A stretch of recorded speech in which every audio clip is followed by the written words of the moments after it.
আপনি অতিরিক্ত কথা বলছেন, দেশ তুলে কথা বলবেন। আপনি কি এমন হাই গেছেন, ভারতের একটা কি হ্যাডাম হাই গেছেন আপনি, দেশ তুলে কথা বলেন না। আপনার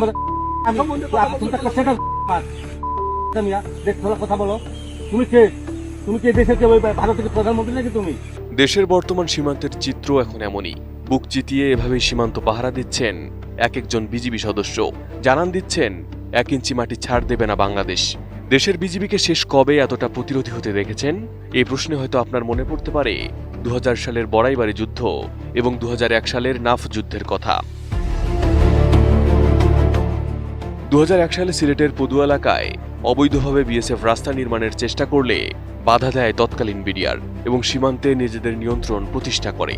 এর প্রতিশোধ নিতে কুড়িগ্রামের বড়াইবাড়ি সীমান্তে অভিযান চালায় বিএসএফ, কিন্তু বিডিআর ও স্থানীয় গ্রামবাসীর তীব্র প্রতিরোধে টানা 42 ঘন্টার লড়াই শেষে পিছু হটতে বাধ্য হয় ভারতীয় বাহিনী।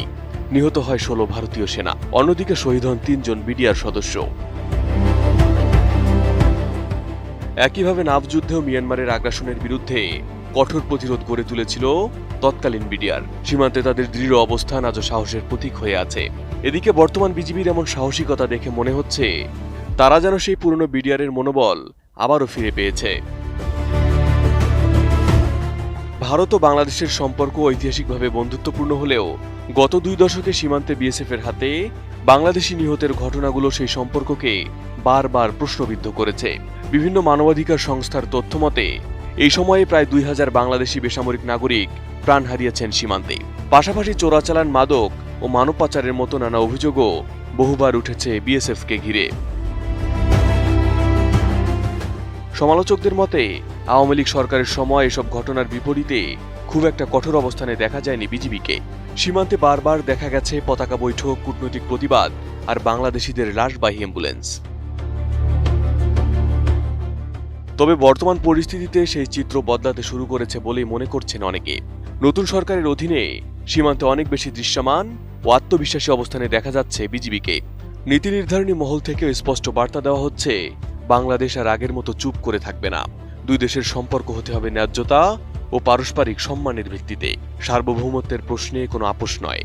যদি মানুষ গুলি মারে হত্যা করা হয় বা তারে লাগাইয়ে আপনি ফেলে রাখবেন, যেগুলো আগে দেখছি আমরা হাসিনার সময়, তো ওই নমুনায় তো আর বর্ডার কোনোদিন ইনশাল্লাহ আসবে না। আর ওই নমুনায় যদি কেউ বর্ডার করতেও চায়, এই বাংলাদেশ সেই জঘন্য গোলামি বাংলাদেশ না যে বসে দেখবে। মানে ওই বাংলাদেশের পরিকল্পনা আছে কি করতে হবে। এদিকে পশ্চিমবঙ্গে বিজেপি সরকার ক্ষমতায় আসার পর সীমান্ত জুড়ে নতুন করে উত্তেজনা তৈরি হয়েছে।